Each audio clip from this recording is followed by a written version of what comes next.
Hi guys, మీరు చూస్తున్నారు R K career point YouTube channel. Friends, ఈ వీడియోలో ఈనాటి ప్రముఖ దినపత్రికల్లో వచ్చినటువంటి తెలంగాణ రాష్ట్రంలోని ముఖ్యమైన ఉద్యోగ వార్తలు అండ్ అలాగే ఇంపార్టెంట్ కరెంట్ అఫైర్స్ అప్డేట్స్ అయితే ఉన్నాయి. వీడియోని ఇక్కడ కూడా స్కిప్ చేయకుండా చివరి వరకు చూడండి. అలాగే చూస్తున్నటువంటి క్యాండిడేట్స్ మీరు డైలీ కరెంట్ అఫైర్స్ ఎగ్జామ్స్ కనుక ఫ్రీగా రాయాలి అనుకున్నట్లయితే డిస్క్రిప్షన్లో లింక్స్ ఉంటాయి.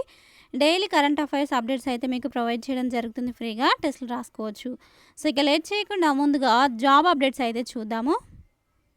టీజీపీఎస్సీ నుంచి ఉన్నటువంటి అప్డేట్స్ ఏంటో చూద్దాము. జూలై 4 నుంచి వెటర్నరీ అసిస్టెంట్ సర్జన్ అభ్యర్థుల సర్టిఫికెట్ల పరిశీలనకు గాను టీజీపీఎస్సీ నుంచి అప్డేట్ అయితే వచ్చింది. వివరాలు చూద్దాము. పశుసంవర్ధక శాఖ పరిధిలోని వెటర్నరీ అసిస్టెంట్ సర్జన్ ఉద్యోగాలకు ప్రాథమికంగా ఎంపికైన అభ్యర్థుల జాబితా తెలంగాణ పబ్లిక్ సర్వీస్ కమిషన్ వెబ్సైట్లో అందుబాటులో ఉంచింది.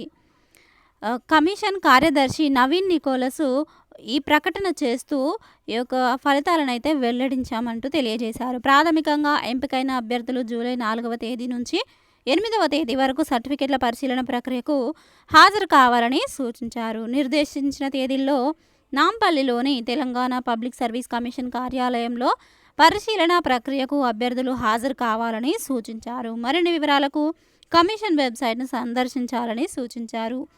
ఈ యొక్క రిజల్ట్స్కి సంబంధించినటువంటి డిస్క్రిప్షన్లో పీడిఎఫ్ లింక్ ప్రొవైడ్ చేసిన. ఆల్రెడీ నేను డైలీ మన యొక్క వెబ్సైట్లో ఈ యొక్క రిజల్ట్స్కి సంబంధించి అప్డేట్స్ ఎప్పటికప్పుడు ప్రొవైడ్ చేస్తుంటున్నాను. టీజీపీఎస్సీకి సంబంధించి అప్డేట్స్.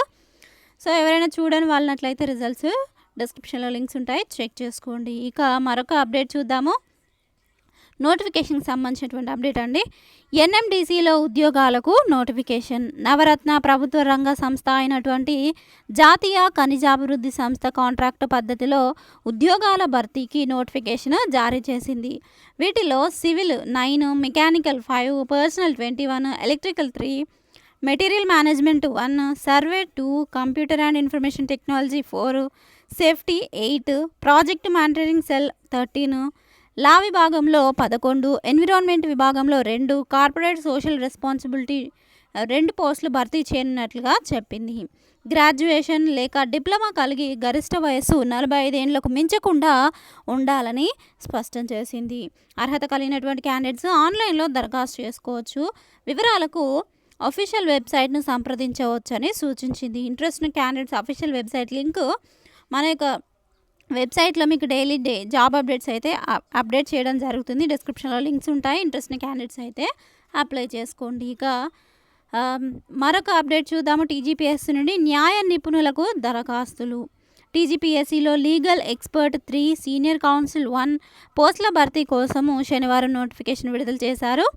ఎల్ఎల్బి లేదా ఎల్ఎల్ఎం పూర్తి చేసి సర్వీస్ అంశాల్లో 3 ఏళ్ల అనుభవం ఉన్న వారికి నెలకు 60,000 జీతంతో కాంట్రాక్టు లేదా అవుట్సోర్సింగ్ పద్ధతిలో నియామకాలు చేపడతారు. దరఖాస్తులు చేసుకోవడానికి జూలై 15 చివరి రోజు. వివరాలకు పూర్తి వివరాలకు అఫీషియల్ వెబ్సైట్ని మీరు విజిట్ చేయవచ్చు. ఇక నెక్స్ట్ అప్డేట్ చూసినట్లయితే 15న సెక్రటేరియట్ ముట్టడి. సీఎం రేవంత్ రెడ్డిని నిరుద్యోగులే దించుతారు. యూత్ డిక్లరేషన్ పేరుతో నిండా ముంచిన కాంగ్రెస్. విద్యార్థి నిరుద్యోగ సమాఖ్య గౌరవాధ్యక్షుడు రాజారాం యాదవ్. ఓయూ విద్యార్థి నేత మోతీలాల్ నాయక్ దీక్షకు మద్దతు. అమరవీరుల స్తూపం వద్ద నిరుద్యోగుల నిరసన. మరిన్ని వివరాలు చూస్తే, మోసపూరిత వాగ్దానాలతో అధికారంలోకి వచ్చిన కాంగ్రెస్ సర్కారు వైఖరిని నిరసనగా 15న నిరుద్యోగులతో సెక్రటేరియట్ను ముట్టడిస్తామని విద్యార్థి నిరుద్యోగ సమాఖ్య గౌరవ అధ్యక్షుడు రాజారాం యాదవ్ ప్రకటించారు.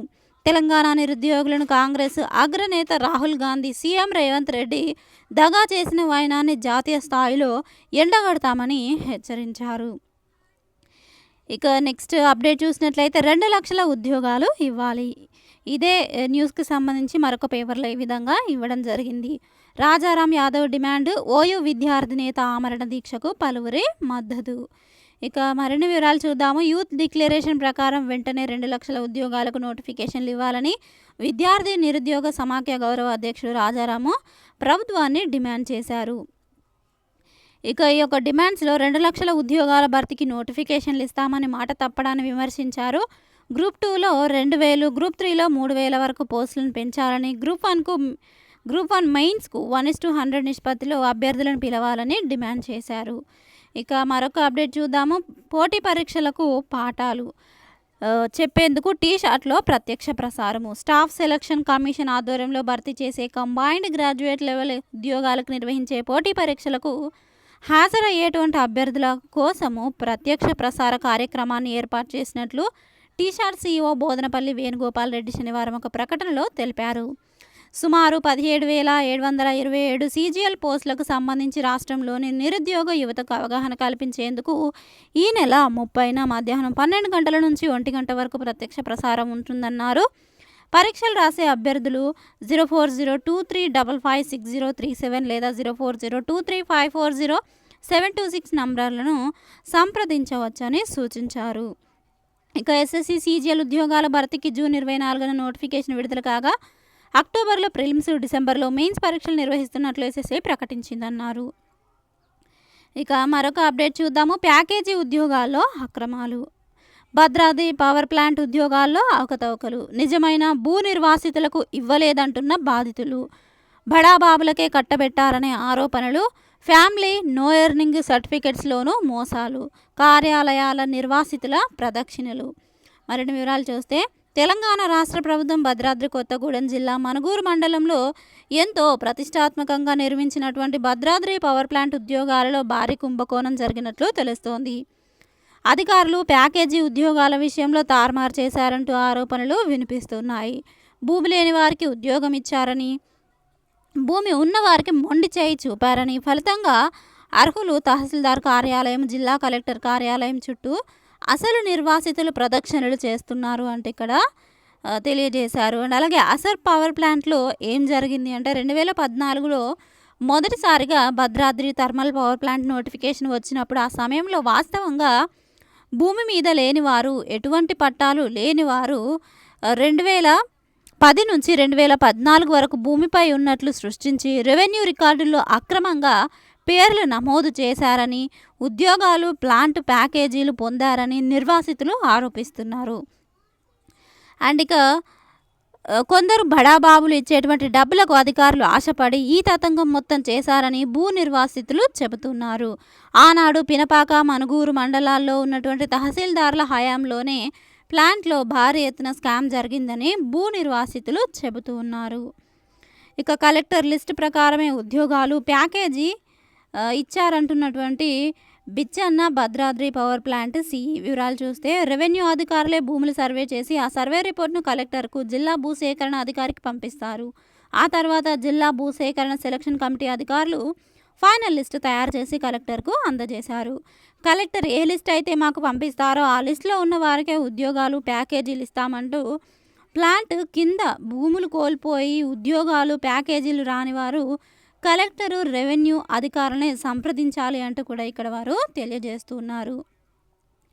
ఇక మరొక అప్డేట్ తెలంగాణకు సంబంధించినటువంటి ముఖ్యమైన కరెంట్ అఫైర్స్ అయితే చూద్దాం. ఇప్పుడు ఎస్బీఐ చైర్మన్గా తెలుగు వ్యక్తి చల్లా శ్రీనివాసులు శెట్టి పేరు సిఫారసు. క్యాబినెట్ నియామకాల కమిటీదే తుది నిర్ణయము. వివరాలు చూస్తే స్టేట్ బ్యాంక్ ఆఫ్ ఇండియా తదుపరి చైర్మన్ పదవికి ఇదే బ్యాంకులో మేనేజింగ్ డైరెక్టర్గా ఉన్నటువంటి చల్లా శ్రీనివాసులు శెట్టి పేరును ఫైనాన్షియల్ సర్వీసెస్ ఇన్స్టిట్యూషన్స్ బ్యూరో సిఫారసు చేసింది. ప్రస్తుతం ఆయన అంతర్జాతీయ బ్యాంకింగ్, గ్లోబల్ మార్కెట్స్, టెక్నాలజీ విభాగాల బాధ్యతలను చూసుకుంటున్నారు. 2020 జనవరిలో ఆయన ఎస్బీఐ ఎండీగా నియమితులయ్యారు. 2024 ఆగస్టు 28న ప్రస్తుత చైర్మన్ దినేష్ కుమార్ ఖారా పదవి విరమణ చేయనున్న నేపథ్యంలో ఆ స్థానంలోకి సరైన వ్యక్తిని ఎంపిక చేసే బాధ్యతను ఎఫ్ఎస్ఐబి తీసుకుంది. ప్రభుత్వ రంగ బ్యాంకులు, ఆర్థిక సంస్థల డైరెక్టర్లను ఎంపిక చేసే ఎఫ్ఎస్ఐబి శనివారం 3 ఇంటర్వ్యూ చేసి సిఎస్ శెట్టి పేరును చైర్మన్ పదవికి సిఫారసు చేసింది. ప్రధాని మోదీ నేతృత్వంలోని కేబినెట్ నియామకాల కమిటీ తుది నిర్ణయము తీసుకుంటుంది.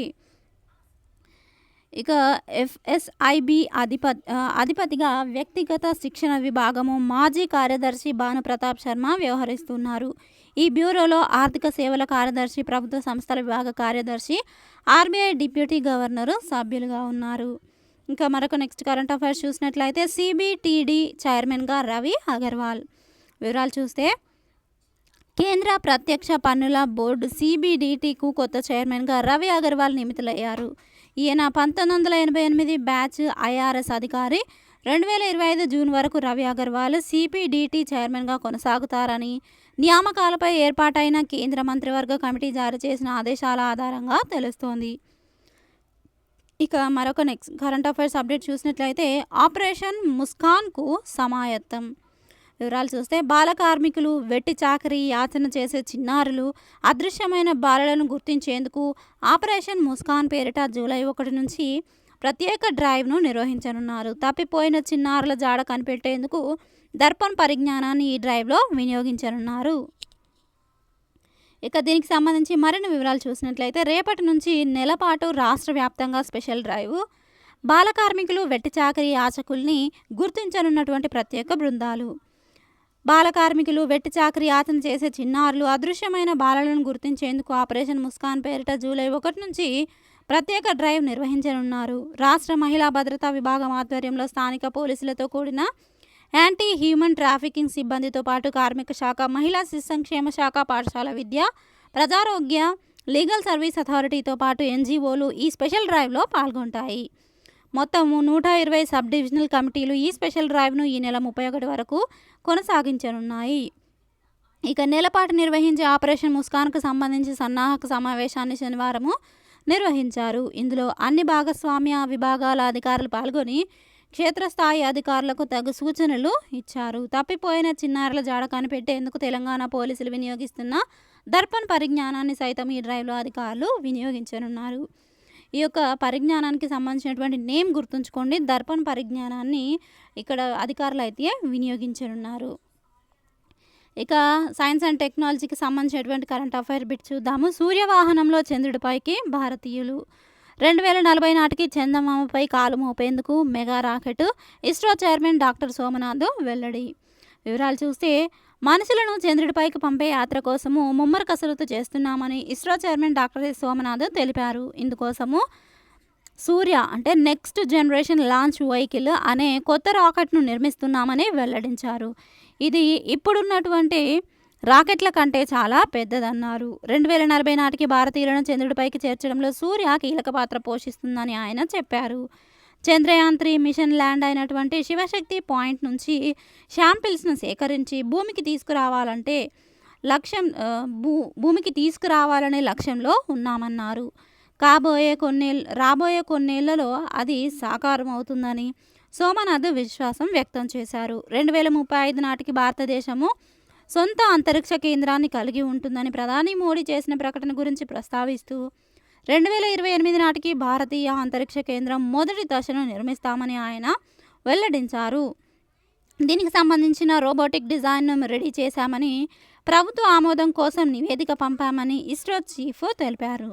తొలి దశలో భారత అంతరిక్ష కేంద్రం పూర్తి స్థాయి రోబోటిక్ టెక్నాలజీతో పనిచేస్తుందని తెలియజేశారు. చూసారు కదా, ఇది రోజుకి సంబంధించినటువంటి ముఖ్యమైన ఉద్యోగ వార్తలు అండ్ అలాగే ఇంపార్టెంట్ కరెంట్ అఫైర్స్ అప్డేట్స్.